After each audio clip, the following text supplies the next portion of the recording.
Hi guys, I'm Mary Grace Loveless with the Palmetto Foundation, and today we're talking with Lauren Cashatt. She is the founder and executive director of the Million Mile Project. It's an incredible organization. And so Lauren, you want to tell us a little bit about yourself and about the organization? Sure. So the Million Mile Project was founded to meet individuals and families struggling with substance use disorder, meet them where they're at, walk with them, just as our mission statement says, walk with you from start to freedom for 1,000,000 miles and more.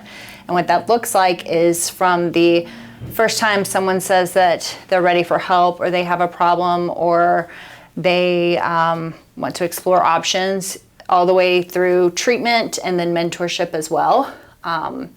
Because it's not just you go to treatment and you come out cured. There's a lot of steps, there's a lot of facets to it. And there's a lot of, everybody's recovery journey is different. So we're there to meet you where you're at and continue that journey, help you get there.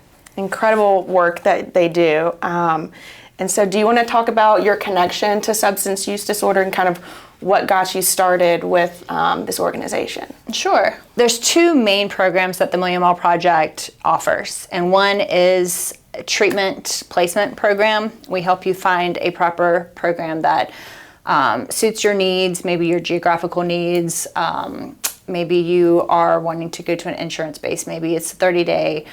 Whatever yours is. We partner with long-term programs, and based on your needs and your abilities, we help find a program that's best suited for you. And then, as if needed, we also help you fund it. So we don't want there to be a desire for help, but there'd be no resources for help. So that's one of the reasons that M&P was founded, was because, to your question, why did I get involved?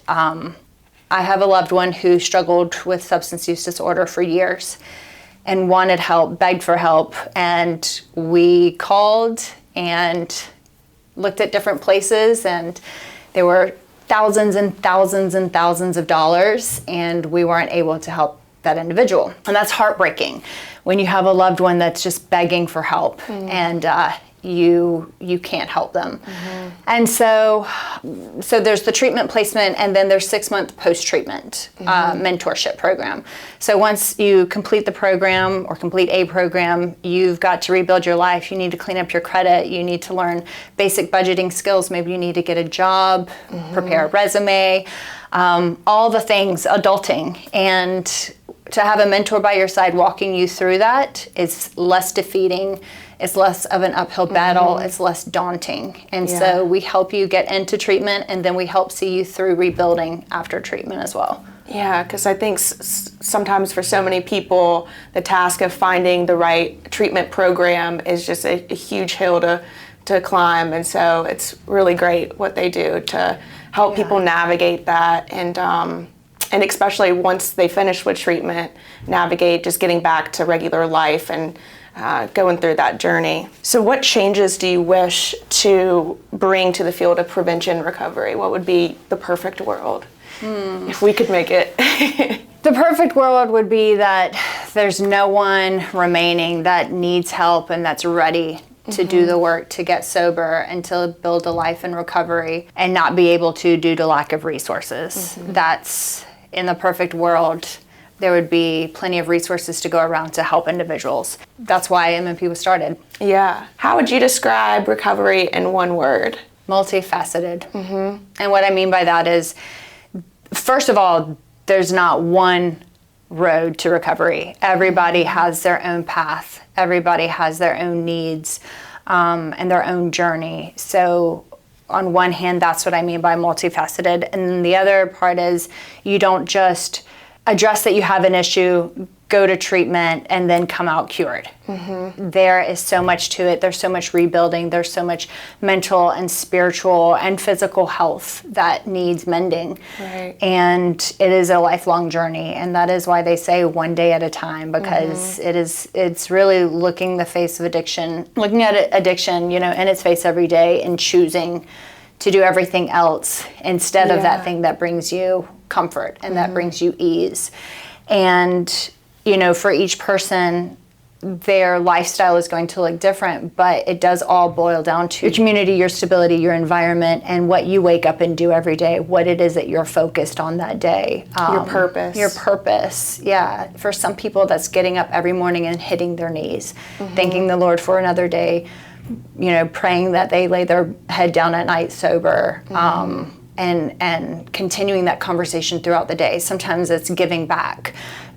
Sometimes it's growing and learning, continuing their education, career goals, whatever it is. But recovery looks different for everybody, and there are so many layers and facets to it. And I think that people don't realize that. I think that, a lot of times people think you just go to rehab and you come back cured. And if it was that easy, we wouldn't be in this situation right now. Right.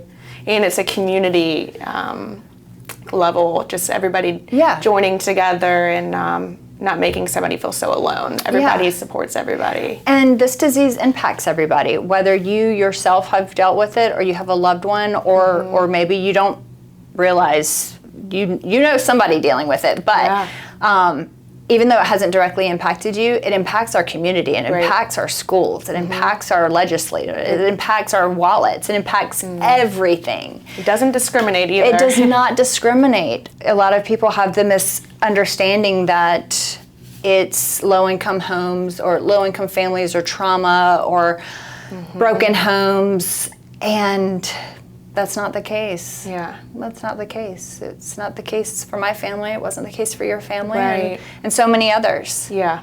Okay, well, Lauren, is there anything else you wanna share? The Million Mile Project started because I saw firsthand a loved one struggling and really wanting help, and we didn't have the resources to help him.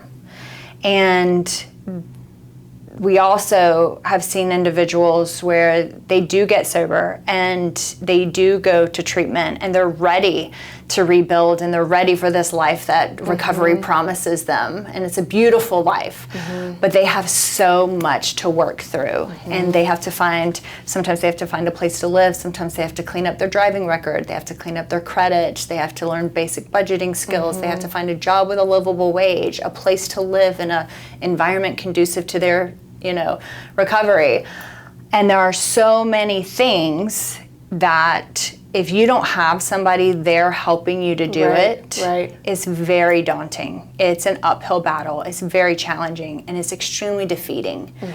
And when you finally get this job and you start making an income, but I don't know, your credit prevents you from getting a home, and you're forced to live in an environment that you've been trying so hard not to go back to. Separate from. Yeah, and so the treatment placement obviously helps people get into treatment. We offer a scholarship program for them, but then as they leave treatment as well, we pick back up and we help guide them to rebuild that life for a life that's sustainable in their recovery. Life's hard enough, and certainly pushing recovery, adding that into the mix doesn't make it any easier. And so it's great that people like Lauren are here to help others.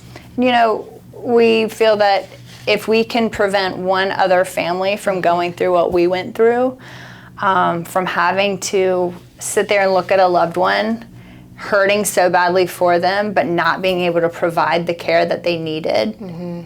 It's unfortunate the number of families that have to deal with that, but if we can prevent one family from doing that, then we're doing our job. And if we can help one person coming out of treatment to lock arms with them and help them rebuild, that's a beautiful thing. And we've just given the gift of life to somebody else. They're doing the work. We're just right there guiding them through it. And we're also support to families. I've been that family member that calls places, doesn't know what to do, have no idea. I'm in tears. I'm telling them about my loved one as if they've never heard it before.